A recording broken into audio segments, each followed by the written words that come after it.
Well, welcome to the last set of press briefings for Aging in America 2008, everyone. So glad to have you here so that some of our guests know, reporters are a busy lot and will be coming in, some of those from the outside, from who haven't shown up yet.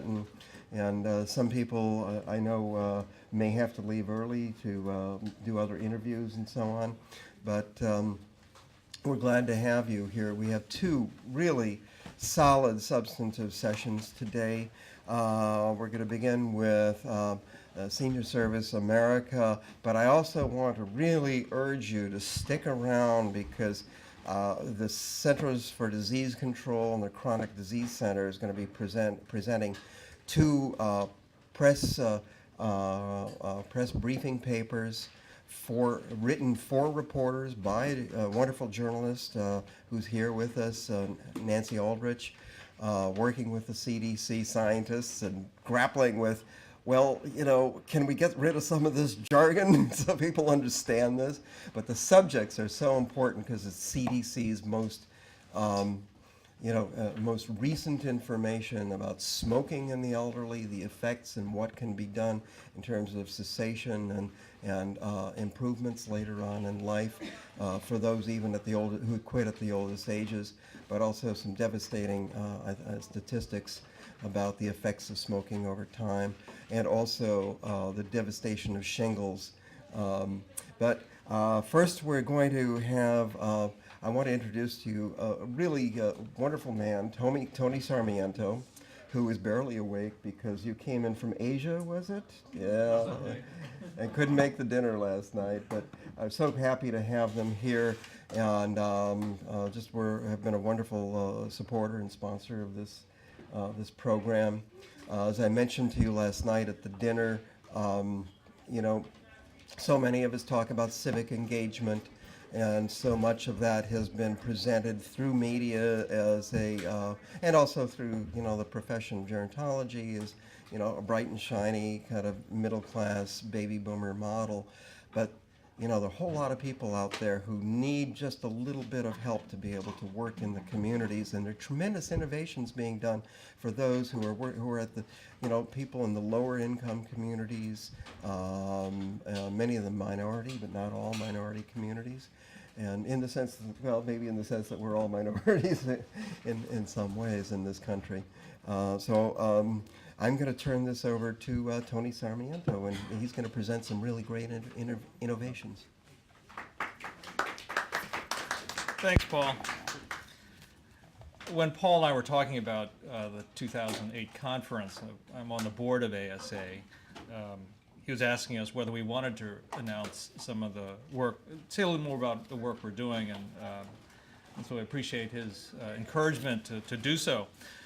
So really what we're here to do is to announce the winners of the first time competition we've held among our 80-plus sub-grantees that operate the Senior Community Service Employment Program.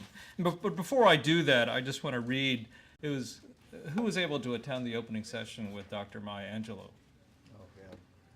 In that among the number of things she did, she read her poem on aging. And there were two stanzas that in particular, in many ways, are absolutely at the heart of what we do and what the Senior Community Service Employment Program does. So let me quickly read them. When my bones are stiff and aching and my feet won't climb the stair, I will only ask one favor: don't bring me no rocking chair. When you see me walking, stumbling, don't study and get it wrong. 'Cause tired don't mean lazy, and every goodbye ain't gone.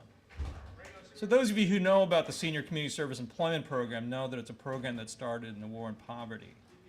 And this year, over $500 million has been appropriated for the program by Congress, even in a tight domestic budget, creating opportunities for over 80,000 low-income older people, 55 and over, to work 20 hours a week in their communities.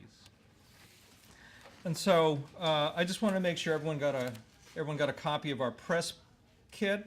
Don, you've got extra copies there. It's someone in the back who needs it. And in it, you'll see, before we actually say a little bit about the particular awards we're giving, let me just give the larger context of what the Senior Community Service Employment Program is, only by pointing out a number of things in your kit. There's a one-pager on CSEP, as we call it, and talks about who's eligible. In addition, there's a DVD that we produced a year ago that features the voices of a number of participants in our programs around the country. We're in 16 states, both rural and urban communities, and a publication that features programs in Ohio. In addition, particularly for those who may not be familiar with CSEP, it's the major program that the federal government funds that serves older workers. And there are two sheets I would like to point out in your kit that deal with maybe some indication of the quality of the program. First, there's, like many of the federal programs, it's required, we are required, anybody who gets funded is required to collect information, participate in the so-called American Customer Satisfaction Index. And you'll see that customer satisfaction among the seniors and the nonprofit agencies where the seniors work it gets a pretty high score. And you can see that it doesn't quite beat out Amazon.com, but in the leading consumer companies in various sectors, whether it's Apple Computer or Marriott or Starbucks or Walgreens, you have thousands of older people as well as agencies that have, through an independent survey, reported that they're satisfied with the program. And then on the another sheet in yellow, I think it's interesting to look at what the nonprofit agencies where these low-income older people work, how they rate the program. And again, as you can see from the sheet, over 2/3 of these agencies, that is, there were over 10,000 agencies in a national sample again, through an independent survey, reported that the CSEP participants increase their capacity to provide services in their community. So this is real work, whether it's a senior nutrition program or a library in a rural community or a senior center or a daycare center. These older people are doing real work. So let me get to the point where we announce and let me honor the local agencies that we selected through a competitive process, which we're awarding a total of over $200,000 to be spent in 2008 to enhance their existing CSEP programs, to really tap the potential even more of CSEP as a civic engagement program in these communities. As I mentioned at the beginning, this is the first time ever that we, as a national grantee of this program, we've been running this program since 1968. It's the first time ever that we had a competition to promote innovation.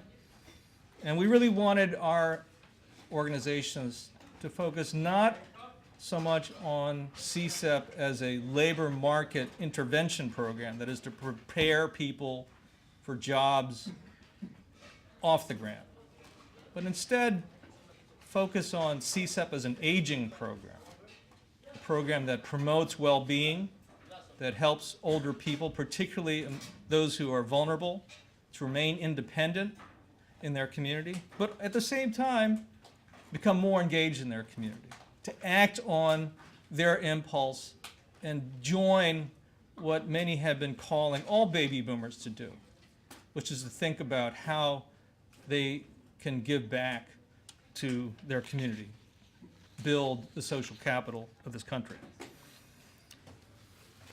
And as Paul said, too often we overlook the low-income older people because we get confused by their economic, educational, and other disadvantages and don't see them as a resource for their community, in addition to a group of people that also need support.